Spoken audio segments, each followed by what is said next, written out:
3-in-1 senior living apartment. 1. Senior citizen கான perfect senior living. Number 2. Small investment, big appreciation. 3.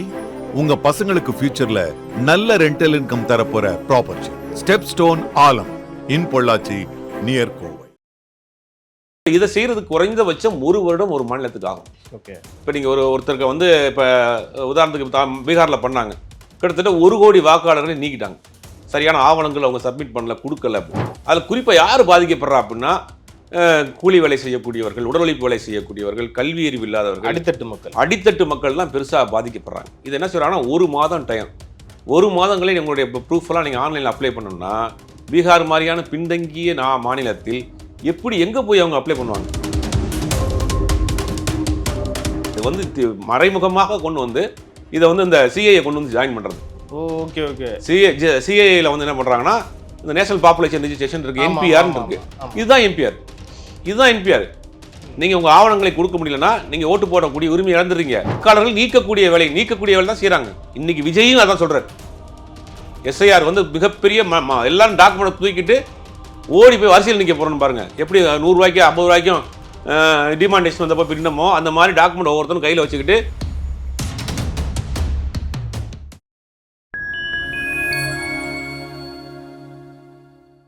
Fine time voice நேயர்களுக்கு வணக்கம். இன்று நம்மோடு இணைந்திருப்பவர் மூத்த பத்திரிகையாளர் திரு ஜுபேர் அவர்கள்.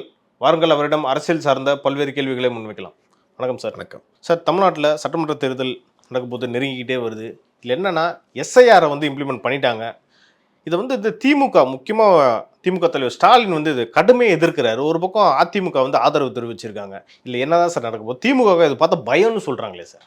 இல்லை, இது வந்து முதல்ல இந்த எஸ்ஐஆர் அப்படிங்கிறது என்னங்கிறது முதல்ல தெரிஞ்சுக்கணும். ஸ்பெஷல் இன்டென்சிவ் ரிவிஷன் அப்படின்னு ஒன்று பண்ணுறாங்க. இது எப்போ கொண்டு வர்றாங்க அப்படின்னா, பீகார் தேர்தலுக்கு முன்னாடி ஒரு 2 மாதத்துக்கு முன்னாடி கொண்டு வர்றாங்க. அதாவது வாக்காளர் சிறப்பு திருத்தம் அப்படின்னு கொண்டு வராங்க. இது ஒவ்வொரு தேர்தலுக்கும் இந்த வாக்காளர் சிறப்பு திருத்தம்ங்கிறது திருத்தம் நடக்கும். சிறப்பு ஸ்பெஷல் கிடையாது. ஆமாம். ஒவ்வொரு முறையும் என்ன பண்ணுவாங்க, ஒரு வருஷத்தில் தேர்தல் வரப்போகுதுன்னா ஒரு 3 முறை என்ன பண்ணுவாங்கன்னா, நம்ம எந்த வாக்குச்சாவடி இருக்கோமோ அந்த வாக்குச்சாவடிக்கு அருகிலேயே என்ன பண்ணுவாங்கன்னா, பெயர் விடுபட்டு போனது, புதிய வாக்காளர்களை சேர்ப்பது, இதெல்லாம் இறந்தவங்களை நீக்கிறதுங்கிறது காமனாக நடக்கும். அதுக்கும் இதுக்கும் வித்தியாசம் என்ன அப்படின்னா, இது புதிதாக நீங்கள் ஒரு வாக்காளர் அடையாள அட்டை எடுக்க வேண்டிய ஆவணங்களை பூரா கொடுக்கணும். ஓகே. அதுதான் 2க்கு வித்தியாசம் இதுதான். ஓகே. இது எதுக்கு காரணமே இதுதான். நீங்கள் வந்து நீங்கள் ஆல்ரெடி ஓட்டு போட்டுக்கிட்டு இருக்கீங்க அப்படின்னு இருந்தாலும் கூட நீங்கள் புதிதாக உண்மை டாக்குமெண்ட்டை கொடுத்து நீங்கள் புதிய வாக்காளராக பதிவு பண்ண வேண்டிய கட்டாயத்துக்கு வர்றீங்க. இப்போ அதுதான் சிக்கல். இப்போ என்ன பண்ணுறாங்கன்னா, அது வந்து செய்யலாம். ரைட். என்ன சொல்கிறாங்கன்னா, பல ஊடுருவற்காரர்கள் அவங்க எதுக்கெடுத்தாலும் நேரம் போய் அங்கே நிற்கிறது வந்து தேசபக்தி, ஊடுருவற்காரர்கள், மதம், சாமி, இதுதான் அவங்களுக்கு மெயினாக தெரியும். அப்போ அப்படி சொல்லி தான் ஒவ்வொரு விஷயத்தையும் பண்ணுறாங்க. இப்போ நமக்கு டிமாண்டேஷன் வந்துச்சு. என்ன பண்ணாங்க, கள்ள நோட்டை ஒழிச்சிட போகிறோம் அப்படின்னாங்க. ஒழிஞ்சிச்சா? அதற்கு பிறகு தான் பொருளாதாரம் பெரிய அளவில் பின்தங்கி போச்சு. அப்போ இவர்கள் செய்கிற எதுவுமே வந்து அவசர கதியில் அழித்தளித்த கோலம் போல தான் இருக்குது. அப்போ இதை செய்கிறதுக்கு குறைந்தபட்சம் 1 வருடம் ஒரு மாநிலத்துக்கு ஆகும். ஓகே. இப்போ நீங்கள் ஒருத்தருக்கு வந்து இப்போ உதாரணத்துக்கு பீகாரில் பண்ணாங்க, கிட்டத்தட்ட 1 கோடி வாக்காளர்களை நீக்கிட்டாங்க. சரியான ஆவணங்கள் அவங்க சப்மிட் பண்ணல, கொடுக்கல. அதை எதிர்த்து உச்சநீதிமன்றத்துக்கு போனாங்க. எதிர்க்கட்சிகள் பெரிய போராட்டம் பண்ணாங்க. உச்சநீதிமன்றம் கடுமையான கண்டனங்களை அவங்களுக்கு பதிவு பண்ணாங்க.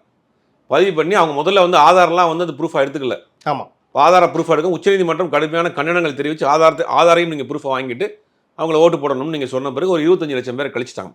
அந்த 25 லட்சம் பேர்லேயே நிறையா பேர் வந்து தவறான டாக்குமெண்ட் கொடுத்து சேர்ந்துருக்காங்கன்னா அந்த குழப்பமும் போயிட்டு இருக்கு. அதை எதிர்த்து ஒரு கேள்வி என்னன்னா, அவங்க வந்து நீக்கின வாக்குங்க எல்லாமே நிறைய பேர் வந்து சிறுபான்மையினர் இருக்கலாம் சார். இல்லை, பீகாரில் சிறுபான்மையர் மட்டும் கிடையாது. சிறுபான்மையர்கள், தலித்துகள், யாதவர்கள். ஓகே. ஏன்னா அங்கே தேசிய யாதவ் இருக்காரு, அவர் சம்மந்தப்பட்ட கம்யூனிட்டி ஓட்டிங் நீக்கிருக்கிறாங்க. அவங்க பாஜகலாம் ஆதரவு தெரிவிக்க மாட்டாங்க. இல்லை, அவங்க கம்யூனிட்டியில் அவங்களுக்கு அவங்க ஃபேவராக இருப்பாங்கன்றது அவங்களுடைய கணிப்பு. அதில் குறிப்பாக யார் பாதிக்கப்படுறா அப்படின்னா, கூலி வேலை செய்யக்கூடியவர்கள், உடல் உழைப்பு வேலை செய்யக்கூடியவர்கள், கல்வி அறிவு இல்லாதவர்கள், அடித்தட்டு மக்கள் தான் பெருசாக பாதிக்கப்படுறாங்க. இது என்ன சொல்கிறாங்கன்னா, 1 மாதம் டைம், 1 மாதங்களே உங்களுடைய ப்ரூஃபெல்லாம் நீங்கள் ஆன்லைனில் அப்ளை பண்ணணும்னா, பீகார் மாதிரியான பின்தங்கிய மாநிலத்தில் எப்படி எங்கே போய் அவங்க அப்ளை பண்ணுவாங்க?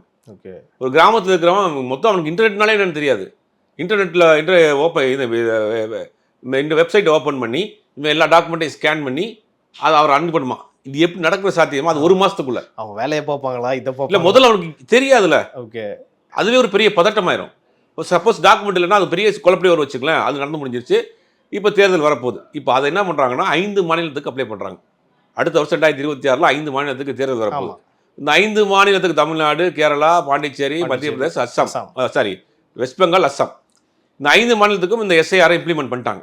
இப்போ ஒரு கிட்டத்தட்ட ஒரு 800-900 ஸ்டாஃபை வச்சு வீடு வீடாக போய் இப்போ இந்த வீட்டில் இருக்கிறேன் நான். ஒரு 2 வருஷத்துக்கு முன்னாடி நான் மாறி வேறு வீட்டுக்கு வேறு ஏரியாவுக்கு போயிட்டேன். இப்போ நான் வந்து பார்க்குறாங்க, உங்கள் பேர் தேவா இல்லையா, கேன்சல்னு போட்டாங்கன்னா நீங்கள் வாக்களிக்கக்கூடிய உரிமை இழந்துடுறீங்க. இந்த வீடு தேடி பார்த்தா இல்லை. இது பெரிய ஆபத்தான வேலைங்க. ஒரு ஜனநாயக படுகொலையை செய்கிறாங்க அவங்க. இது தெரியாமல் அந்த முட்டாள் சில பேர் அதுக்கு வந்து சப்போர்ட் பண்ணி பேசிட்டு இருக்கான். இப்போ நீங்கள் வந்து வீட்டில் வந்து பார்க்குறீங்க, வெளியில் ஏதோ வேலையாக போயிருப்பேன், அங்கே இல்லைன்னு கேன்சல்டு. நீங்கள் என்ன பண்ணணும்னா திருப்பி அதை அப்ளை பண்ணணும். உங்கள் டாக்குமெண்ட்லாம் எடுத்துகிட்டு போய் நீங்கள் உங்கள் வெப்சைட்டில் அப்ளை பண்ணணும். ஒரு மாதிரி இவங்கள வெறுப்பாயிருவாங்களா? இது வேற ஏற்கனவே அரசாங்க அலுவலகத்தில் போய் மத்திய அரசு அலுவலகமாக இருக்கட்டும், மாநில அரசு அலுவலகம், நான் இன்னும் அலைஞ்சிட்டு இருக்கேன். ஆமாம், அவங்க ஆட்டிடியூட்டே எப்படி இருக்குன்னு தெரியும். முதல்ல கவர்மெண்ட் ஆஃபீஸில் வேலை நேரங்களில் ஃபோன் பயன்படுத்துறது தடை பண்ணணும். ஓகே, இது வந்து யாராவது எந்த கவர்மெண்ட்டாக மத்திய அரசோ மாநில அரசோ பண்ணணும். காலில் ஃபோன் வச்சுருப்பாங்க. நீங்கள் கேட்குற கேள்வி 10 கேள்வி கேட்டிங்கன்னா அவங்க ஒரு வார்த்தையில் பதில் சொல்லுவாங்க. உங்களை அலட்சியமாகத்தான் நடத்துகிறாங்க எல்லா அலுவலகத்துலையும். இல்லைன்னு சொல்லுங்க பார்ப்போம். அலட்சியப்படுத்துறது அலக்களிக்கவும் தான் சாதாரண. நான் ஒரு மீடியாவில் இருக்கிறேன், ஒரு பத்திரிகையாளர் எனக்கு தெரியும். நானே உள்ளே போய் 3 நாளாக ஒரு வேலைக்கு அலைஞ்சிட்டு இருக்கேன். சரியான இன்ஃபர்மேஷன் அவங்க கொடுக்க மாட்டேங்கிறாங்க. இதுதான் நடக்கும் அரசு அலுவலகத்தில். இது மாநில அரசு அலுவலகமாக இருக்கட்டும், மத்திய அரசு அலுவலகமாக இருக்கட்டும், ரெண்டுலேயுமே அப்படி தான். மத்திய அரசு அலுவலகத்தில் உனக்கு மாநில அரசு அலுவலகத்தில் 2-3 நேரம் பேசி கூட வாங்கிடலாம். சென்ட்ரல் கவர்மெண்ட் ஆஃபீஸில் கூட பாதி பேர் இந்திக்காரன் வர உட்காந்துருக்காங்க. அவனுக்கு நம்ம பேசுறதும் புரிய மாட்டேங்குது. இந்த நிலமையில இப்போ நீங்கள் வந்து பார்த்துட்டு நீங்கள் கேன்சல் பண்ணிட்டீங்கன்னா நீங்கள் எங்கே இருக்கிறீங்களோ அதை ப்ரூஃப் உங்களுக்கு தான் வந்து எங்கேருந்து அப்ளை பண்ணுறதுக்கு தான் உங்களுக்கு போர்ட்டல் ஓப்பன் பண்ணியிருக்குல்ல. நீங்கள் பண்ண வேண்டியதான்னு கேட்பாங்க. இது இங்கே போன வீட்டுக்கு என்ன ப்ரூஃப் இருக்குது உங்கள்கிட்ட? ஒரு 6 மாதத்துக்கு முன்னாடி இந்த வீட்டுக்கு போயிருப்பீங்க. 6 மாதத்துக்கு முன்னாடி போன வீட்டில் என்ன ப்ரூஃப் இருக்குது உங்கள்கிட்ட? அப்புறம் எப்படி நீங்கள் அப்ளை பண்ணுவீங்க? இப்போ இன்னொரு சிக்கல் என்னென்னா, இந்த ஆதார் கார்டில் பூராமே அப்பா பேரை சேர்த்து போட்டிருக்காங்க. ஆமாம், சர்நேம் இல்லாமல் நீங்கள் பண்ண முடியாது. இப்போ உங்கள் தேவான்னு உங்கள் அப்பா பேர் ராஜேந்திரன், தேவா ராஜேந்திரன் இருக்கும். ஓட்டர் ஐடியில் தேவான் இருக்கும். என்ன பண்ணுவீங்க? பண்ண முடியாது சார். இது மிகப்பெரிய ஒரு குளறுபடி. இதெல்லாம் என்ன பண்ணால் உடனே நீக்கிறோம். ஆவணங்களில் பார்த்தோம் பேர் சரியில்லை. ஒன்றும் கிடையாது. நீங்கள் சிம்பிள் மேட்ரு, கேஸ் ஏஜென்சியில் போய் ஆதாரில் உங்களுக்கு தனியாக பேர் இருக்குது. ஆமாம், கேஸ் ஏஜென்சியில் 2 பேர் சேர்ந்துருக்கு, அப்பா பேர் சேர்ந்துருக்குன்னா நீங்கள் தனியாக இருந்தால் ஆதாரே உங்களுக்கு ப்ரூஃப் எடுத்துக்க மாட்டாங்க. கேஸ் ஏஜென்சியில் நடக்கக்கூடிய அட்டுழியங்கள். நீங்கள் போங்க கேஸ் ஏஜென்சிக்கு போங்க. உங்கள் ஆதார் கார்டில் தேவராஜன் உங்கள் பேர் இருக்குன்னு வச்சுங்க, உங்கள் அப்பா பேர் இல்லாமல். அதில் வந்து தேவராஜன் ராமசாமி உதாரண பேர் இருக்குன்னா நீங்கள் அந்த பேரில் நீங்கள் ஆதார் இருந்தால் தான் அவங்க ஏற்றுக்குருவாங்க. இது சாதாரண கேஸ் ஏஜென்சியில் நடக்கக்கூடிய ஒரு அலக்காளிப்பு. இதெல்லாம் ஓகே. இது ஒரு வாக்காளர் வந்து 1 மாதத்தில் எப்படிங்க பண்ண முடியும்? ரொம்ப கஷ்டம். நீங்கள் 1 மாதத்தில் கூட்டிகிட்டு ஊருக்கு போயிருக்கீங்க, இல்லை உடல்நிலை சரியில்லாமல் ஆஸ்பத்திரி அட்மிட் ஆகிருக்கீங்க, வெளிநாடுகளுக்கு வேலைக்கு போயிருக்கீங்க, என்ன செய்வீங்க? கேன்சல் பண்ணிடுவாங்களா? சார், இது எல்லாமே எலெக்ஷன் கமிஷன் நல்லாவே தெரியுமே, அப்புறம் ஏன் இதை வந்து இம்ப்ளிமெண்ட் பண்ணுன்ற ஒரு கேள்வி இருக்குல்ல? இல்லை, இம்ப்ளிமெண்ட் பண்ணனா அவங்க வந்து ஒரு நெடுக்கரியை கொடுத்து மக்களை வந்து ஓட்டு போடக்கூடிய மனநிலையிலேருந்து அவங்க வெறுக்க வைக்குது. இத்தனை நேரம் வளைஞ்சு ஓட்டு போடணுமா, போய் தொலை விட்டுருவோம். எலைட் பீப்புள்ஸ் சரியா இருப்பாங்க, சொந்த வீடு வச்சிருக்காங்க, போடுறது இல்லைன்ற மாதிரி தான் குற்றச்சாட்டு. ஆமாம், அவன் போராட்டியும் பரவாயில்ல, அவன் எலைட் பீப்புள் சரியா இருப்பான். அவனுக்கு சொந்த வீடு வச்சிருப்பான், சொந்த கார் வச்சிருப்பான், அவன் இப்போ 24 hours ஆன்லைனில் இருப்பான், டாக்குமெண்ட் கரெக்டாக கையில் வச்சிருப்பான், அவனுக்கு ஒரே அட்ரஸில் இருப்பான். டக்குன்னு தட்டி விட்டுருவான். வாடகை வீட்டில் இருக்கிறவன், அன்றாடங்காட்சிகள், தெருவோரம் வசிப்பவங்க என்ன பண்ணுவான்? இதில் தான் மிகப்பெரிய குளறுபடி. அப்போ அந்த வாக்குகள் சிதறடிக்கக்கூடிய வேலையை பண்ணுறாங்க. ஓகே சார், இது ஒரு பக்கம் இருக்கிறப்ப ஏன் அதிமுக இதுக்கு ஆதரவு தெரிவிக்கணும்? அதிமுகவே கிடையாதுங்க, இது பாஜகங்க. இது பாஜக முற்றிலுமாக அடிமையான அதிமுக மாறிடுச்சு. வெக்க கேடுங்க. இது ஜெயலலிதா நடத்துகிற அதிமுக, இது அந்த அம்மா நடத்துகிற அதிமுகவா? எத்தனை போராட்டங்களை தமிழ்நாட்டினுடைய உரிமைகளுக்காக பாடுபட்டுருக்காங்க தெரியுமா? எத்தனையோ விஷயங்கள் அடிக்கிட்டே போகலாம். தமிழ்நாட்டின் உரிமைகள் ஒவ்வொரு முறையும் பறிபோறப்பெல்லாம் குரல் கொடுத்த ஒரு தலைவி அது. நீங்கள் 1000 விமர்சனங்கள் ஜெயலலிதாவிட்ட இருந்தால் கூட அந்த மாதிரி தமிழ்நாட்டின் உரிமைகள் பாதிக்கப்படுறப்பெல்லாம் எந்திரிச்சு நின்னாங்க. நீட்டு முதல்ல கொண்டு வரப்போ கோர்ட்டுக்கு போனாங்க தெரியுமா? எங்கள் மாநிலத்தின் பிள்ளைகளுக்கு நீட்னால என்னன்னு தெரியாது, எப்படி எக்ஸாம் எழுதுவாங்க, கோர்ட்டுக்கு போகிறேன், கோர்ட்டுக்கு போய் ஸ்டே வாங்கினாங்க 1 வருஷம். நெய்வேலியில் இருக்கக்கூடிய நேஷனல் நெக்லெக்ட் கார்பரேஷனில் வந்து நெய்வேலி நெக்லெக்ட் கார்பரேஷனில் வந்து நவரத்ன அந்தஸ்து பெற்ற பிறகு அதனுடைய ஷேரை வந்து தனியார் கொடுக்க போகிறாங்க. அதில் வேலை பார்க்குற பூரா பெரும்பாலான தமிழர்கள் இருக்காங்க. அப்போ என்ன பண்ணுன்னா, அப்போ காங்கிரஸ் அரசாங்கம் அப்போ உடனே என்ன பண்ணாங்க, இந்த தமிழ்நாடு அரசாங்கத்தின் சார்பாக அந்த ஷேர் வாங்கினாங்க. ஓகே. இன்னைக்கு வரைக்கும் தமிழ்நாடு அரசாங்கத்தில் மேஜர் ஷேர் இருக்கு என்எல்சியில். இப்படி அந்த பார்த்து வச்சிருந்த கட்சியை கடைசி வரை தான் உயிர் மூச்சு அடங்குற வரை பாஜக உள்ள விடலை. இந்தியா முழுவதும் மோடியால் அடிச்சது. ஏன் அன்னைக்கு சமாதானம் பண்ணிட்டு 4 அமைச்சர் வாங்கிட்டு மத்தியில் உட்கார தெரியாதா? வேண்டவே வேண்டாம். இன்னைக்கு இருக்கிற அதிமுக வந்து அதிமுகவே கிடையாது. அதாவது எடப்பாடி அவர்கள் அதிமுக என்ன குற்றச்சாட்டு வைக்கிறாங்கன்னா, திமுக வந்து தில்லுமுள்ளு பண்ணி ஜெயிக்கிறதுல கை தேர்ந்தவர்கள், அதனால தான் பயப்படுறாங்க. ஏங்க இதெல்லாம் ஒரு பேச்சாங்க? இது அறிவார்ந்தவன் பேசுகிற பேச்சாது, அரசியல்வாதி பேசுகிற பேச்சாது. கண்ணு முன்னாடி 1 கோடி பேரை இழந்துட்டு நிற்கிறோங்க அங்கே பீகாரில். மிகப்பெரிய ஒரு சூறையாடல் நடந்திருக்கு. இது ப்ராக்டிக்கலாக பிரச்சனைன்றோம். நம்ம இப்போ அந்த வாக்குலேருந்து நீக்கப்பட பொருள் அதிமுகவோட வாக்கும் தானே இருக்கும். அதில் அவங்க பேச முடியாதுங்க, எதிர்த்து அடிமையாக இருக்கிறாங்க. அவங்க இதுதான் அடிமைன்னு நம்ம சொல்கிறோம். இவங்க முற்றிலுமாக பாஜகவிடம் அடிமை சாசனம் எழுதி கொடுத்து விட்டு அடிமையாக இருக்கிறாங்க. இதைத்தான் நம்ம சொல்கிறோம். உங்களுடைய உரிமைகளும் போகுது. உங்கள் கட்சி உங்கள் கண்ணு முன்னாடி கரைஞ்சிக்கிட்டு இருக்கு. அதை எதிர்த்து உங்களால் பேச முடியல. பாதிக்கப்பட போகிறோம் அப்பாவி மக்கள். அவன் ஜாதி மதங்களாம் விட்டுருங்க. அவன் போய் எங்கே போய் நிற்பான் வரிசையில்? வெளிநாடுக்கு போயிருக்கான் பிள்ளைய பார்க்க, அப்பாவை பார்க்க, ஒரு மிலிட்டரியில் வேலை பார்க்குறாரு, இல்லை உடல்நிலை செல்லம் ஆஸ்பத்திரியில் படுத்திருக்கான். திரும்பி பார்த்தா அவனுக்கு ஓட்டு இருக்காது. எப்படி 1 மாதத்தில் நடத்த முடியும்? நவம்பர் டிசம்பர் தமிழ்நாடு முழுவதும் மழைக்காலம். ஆமாம், பல இடங்களில் மழை இருக்காது, கரண்ட் இருக்காது, இல்லை ஏதாவது பிரச்சனை நடக்கும். எப்படி இங்கே பண்ண முடியும்? இதை நீங்கள் இம்ப்ளிமெண்ட் பண்ணுறாங்க எப்படி பண்ணணும் அப்படின்னா 1 வருஷம் பண்ணணும். நீங்கள் ஏன் ஜனவரிலேயே பண்ணல? ஜனவரியில் ஆரம்பிச்சு நாங்கள் 6 மாதம் டைம் கொடுக்குறோம். உங்கள் மாதிரியான பழைய டாக்குமெண்ட்லாம் கொடுத்து நீங்கள் புதுப்பிச்சுக்குங்கன்னு சொன்னால் அதில் ஒரு நியாயம் இருக்குது. நீங்கள் கொடுக்குற டாக்குமெண்ட்டில் ஆதார் கார்டு இப்போ உச்சநீதிமன்றம் தலையிட்டதுக்கு பிறகு தான் ஆதாரே அதில் நீங்கள் சேர்த்துருக்கீங்க. அதுக்கு முன்னாடி ஆதாரம் கிடையாது. பர்த் சர்டிஃபிகேட்லாம் கேட்டாங்களே சார். பர்த் சர்டிஃபிகேட்டுக்கு அதான் சொல்கிறேன். இது மறைமுகமாக கொண்டு வந்து இதை இந்த சிஏஏ கொண்டு வந்து ஜாயின் பண்ணுறது. Okay okay. சிஏஏல என்ன பண்ணுறாங்கன்னா இந்த நேஷனல் பாப்புலேஷன் ரெஜிஸ்ட்ரேஷன் இருக்கு, என்பிஆர்னு இருக்கு. இதுதான் என்பிஆர். நீங்க உங்க ஆவணங்களை கொடுக்க முடியலன்னா நீங்க ஓட்டு போடக்கூடிய உரிமை இழந்துறீங்க சார். ஒரு பேச்சு கேட்குறேன். இன்னைக்கு ஒரு 60 வயசு ஆளு, 65 வயசு ஆளு, அவங்க தாத்தா அதாவது அவங்க அப்பாக்கெல்லாம் வயசாக இறந்து போயிருப்பாரு. அவங்களோட பர்த் சர்டிஃபிகேட்லாம் எங்க சார் இருக்கும்? நீங்க வாக்களிக்க தகுதி இல்லாதவர், நீக்கப்படுவர். இதுதான் ஆபத்துங்கிறோம். இப்போ பர்த் சர்டிஃபிகேட் கேட்கல. இப்போ ஒரு 10-12 ஆவணம் கேட்டிருக்காங்க, ஆதார் கார்டு கேட்டிருக்காங்க, பாஸ்போர்ட் கேட்டிருக்காங்க, அப்புறம் ரேஷன் கார்டு, கேஸ் பில், இந்த மாதிரி கேட்டுறாங்க. இது ஓகே. இப்போ இதெல்லாமே உச்சநீதிமன்றம் தலையிட்டு வாங்கி கொடுத்த உத்தரவு. ராகுல் காந்தி மிகப்பெரிய ஒரு போராட்டத்தை கையில் எடுத்த பிறகு வந்த உத்தரவு. அது தமிழ்நாட்டுக்கு கொண்டு வராங்க. சரி, ரைட்டு. இந்த 1 மாசத்துக்குள்ள இது எப்படி கொண்டு போய் சேர்க்க முடியும்? இந்த செய்தி மக்கள்கிட்ட, அடித்தட்டு மக்களுக்கு கொண்டு போய் சேர்றதே பல மாதங்கள் ஆகும். இந்த கிராமங்கள் இருக்கக்கூடிய மக்கள், மலை கிராமத்தில் இருக்கக்கூடிய மக்கள், கூலி வேலை செய்யக்கூடிய மக்கள், புலம்பெயர்ந்து வாழக்கூடிய மக்கள், இவர்களுக்கு இது போய் சேர்றதுக்கே குறைஞ்சபட்சம் 10 நாள் ஆகும். சரிங்க சார், ஒரு கேள்வி. இப்போ பீகாரில் இது ஏற்கனவே இம்ப்ளிமெண்ட் பண்ணி அவங்க ஒரு டாக்குமெண்ட்டை ரெடி பண்ணிட்டாங்க. இது நாளைக்கு தமிழ்நாட்டில் இம்ப்ளிமெண்ட் பண்ணும்போது பிரச்சனை வருமா வராதா? கண்டிப்பாக 100% வரும்.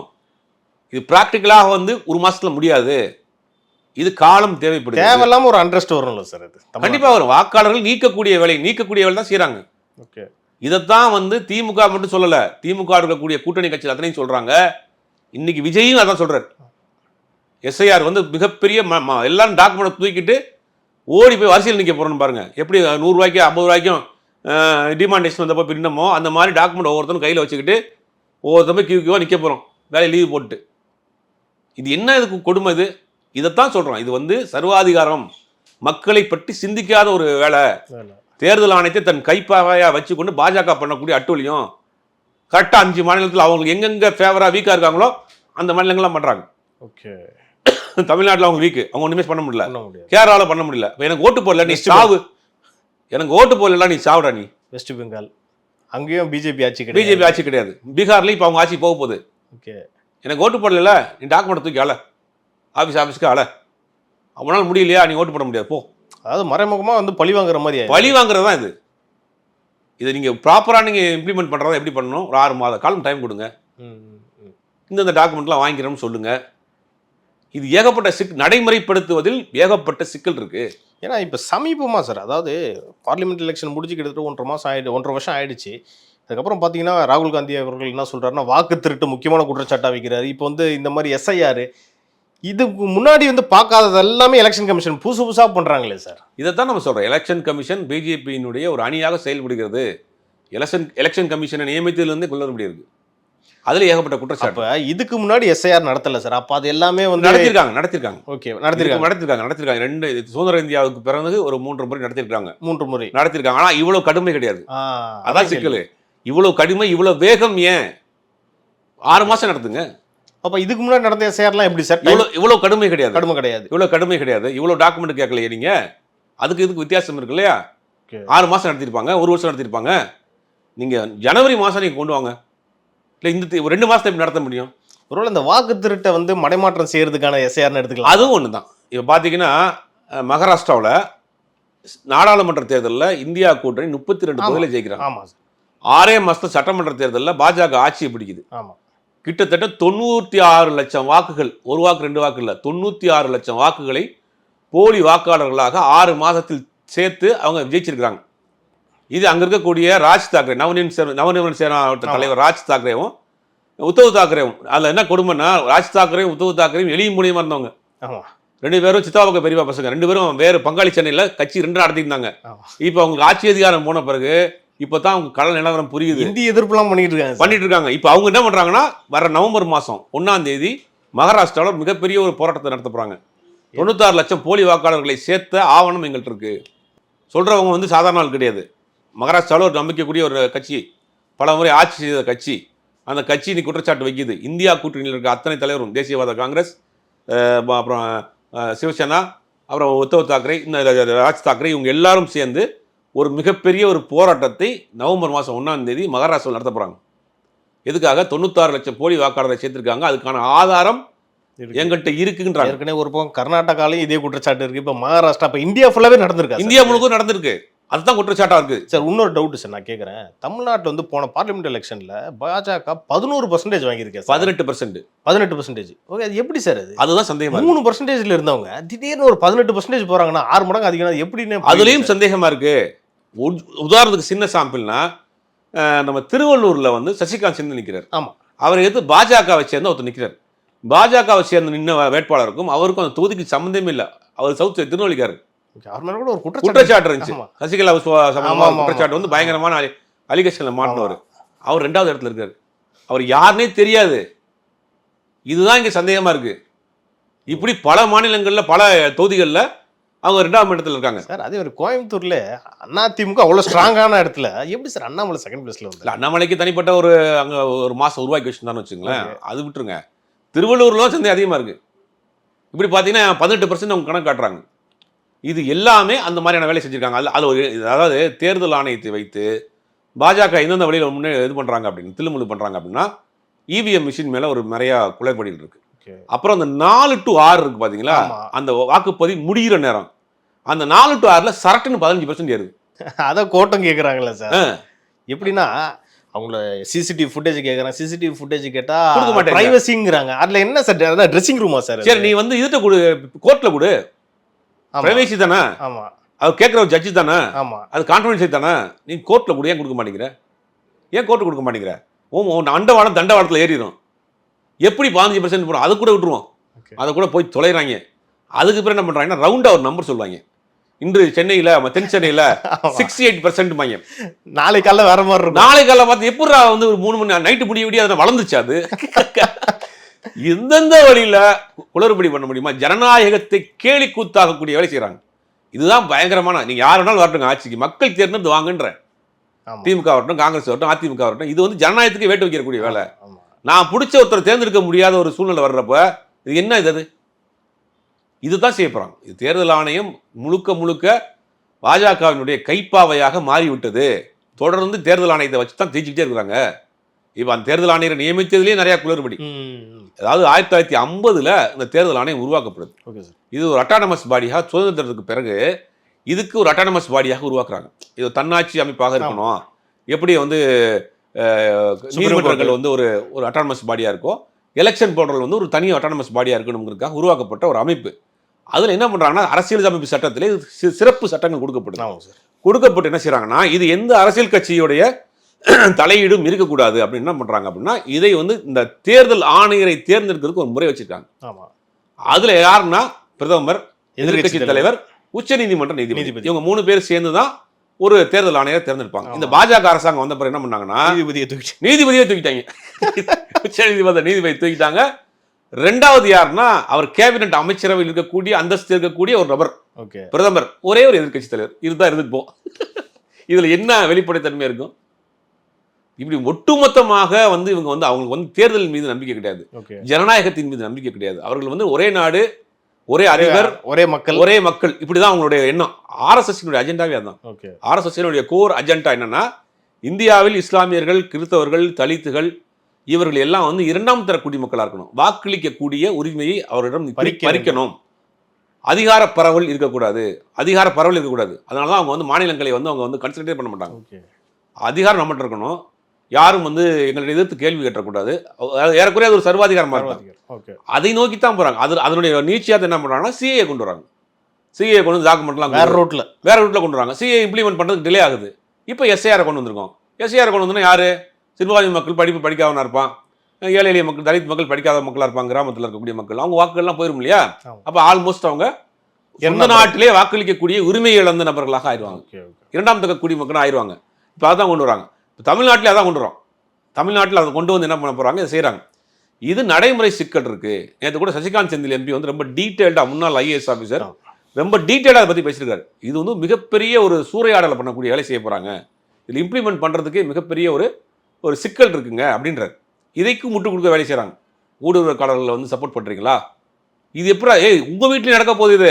இது நீயும் தான் டாக்குமெண்ட்டை தூக்கிட்டு அலைய போகிற. உனக்கும் சேர்த்தா நாங்கள் பேசிக்கிட்டு இருக்கிறோம். உன்னை மட்டும் தனியாக விட்டுருவான் அவன். டாக்குமெண்ட்லாம் உனக்கு போட்டு விட்டுருவானா? நீ சேர்த்து தான் அலைய போகிற. டாக்குமெண்ட்டை தூக்கிட்டு பூத்து அலைய போகிற. ஒரு எழுத்து மிஸ்டேக் தூக்கி போட்டுருவான். நமக்கு ஓட்டு அந்த நிலைமை கொண்டு வரக்கு தான் பண்ணுறான். இங்கே வந்து அவனுக்கு இது இல்லை. இங்கே வந்து அவனுக்கு வந்து ஸ்ட்ராங் கிடையாது. இங்கே ஓட்டே போடாத நீ. இது தெரிஞ்சே தான் அதிமுக அவங்க சப்போர்ட் பண்ணுதுங்கும் போது அதிமுகவை நினைச்சு வெக்கப்படுறதா, கவலைப்படுறதா, இல்லை இப்படி போயிடுச்சுங்கிறது வருத்தப்படுறதா? பிரதான எதிர்கட்சி எவ்வளவு ஸ்ட்ராங்கா இருந்த கட்சிங்க. மாநில உரிமைகளை அந்த அம்மா வந்து ஒரு முறை கூட விட்டு கொடுத்ததே கிடையாது. ஸ்ட்ராங்கா இருக்கும். அந்த மாதிரி 1000 விமர்சனங்கள் இருக்கணும். மாநில உரிமைகள் வர்றப்ப, மாநில பிரச்சனைகள் வர்றப்ப அவர் விட்டு கொடுக்க மாட்டாங்க. ஓகே, அதிமுக மாறி மாறி என்ன பண்ணுவோம், அந்த மாதிரி சைக்கிள் கொடுப்பாங்க, இவர் வந்து லேப்டாப் கொடுப்பாரு, அவங்க கலர் டிவி கொடுப்பாங்க. மாறி மாறி மக்கள் நல திட்டங்களை போட்டி போட்டு இந்த மாநிலத்தை உருவாக்கி வச்சிருக்காங்க. அப்படிப்பட்ட ஒரு கட்சி இன்னைக்கு போய் அடிமாடா நிற்கிதுங்கிறதான் பெரிய வருத்தம். அவங்க கண்ணு முன்னாடி அந்த கட்சி அழிஞ்சிக்கிட்டு இருக்கு. அவங்களால விம்பி அழுக கூட முடியலைங்கிறதான் பெரிய வேதனையா இருக்கு. இன்னைக்கு அவர்களுக்கு கூட பேசக்கூடிய ஆட்கள் பூராமே ஃபுல்லா முழுக்க அந்த சங்கீதமாவே பேச ஆரம்பிச்சிட்டாங்க. ஓப்பனா சொல்லணும், அதிமுக கொடுக்க ஆட்கள் எல்லாமே முழுக்க வந்து இதை வித்தியாசமே தெரியலங்கிறீங்க. வித்தியாசமே கலரே தெரியல. நீ ஊதவே வேணாம் போ அப்படின்ற மாதிரி தான் இருக்கு அவங்க பாக்குறப்ப. சார், நடப்பு அரசியல் குறித்து நம்ம இன்னைக்கு நிறைய பேசணும். இது குறித்து அடுத்தடுத்த நிகழ்ச்சிகள் இன்னும் நம்ம டீட்டெயிலாக பேசலாம் சார். நன்றி சார்.